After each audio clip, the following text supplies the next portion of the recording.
নমস্কার, আমি স্বপ্না। আমার ঘরোয়া হেসেলে আপনাদের জানাই স্বাগত।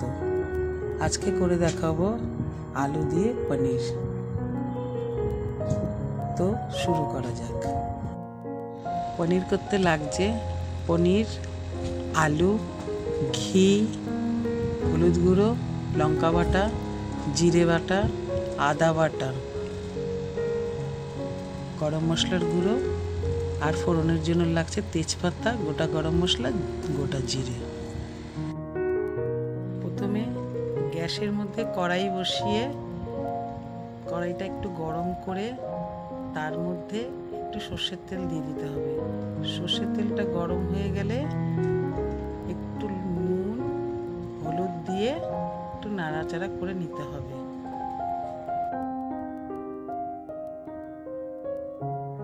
এবার পনিরের টুকরোগুলো তেলের মধ্যে আস্তে আস্তে করে ছেড়ে দিতে হবে।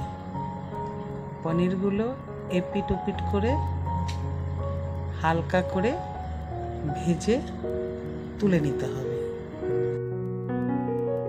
কড়াই থেকে পনিরের টুকরোগুলো তুলে নিতে হবে।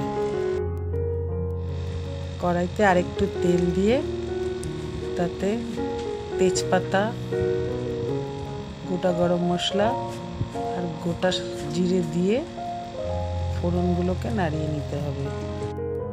ফোড়নগুলো ভাজা হয়ে গেলে আলুর টুকরোগুলো দিয়ে দিতে হবে। তাতে নুন দিয়ে নাড়াচাড়া করে ঢাকনা দিয়ে ঢেকে দিতে হবে।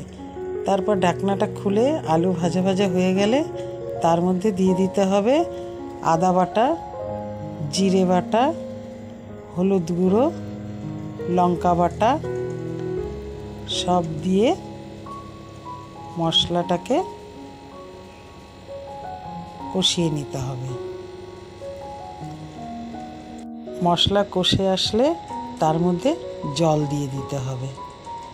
জল দিয়ে একটু নাড়াচাড়া করে নিতে হবে।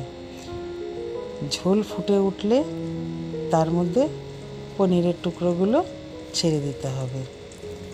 ফুটে উঠলে পনিরের তরকারি রেডি। আমার রান্নাটা যদি ভালো লেগে থাকে তাহলে ভিডিওটি লাইক, শেয়ার, কমেন্ট করতে ভুলবেন না।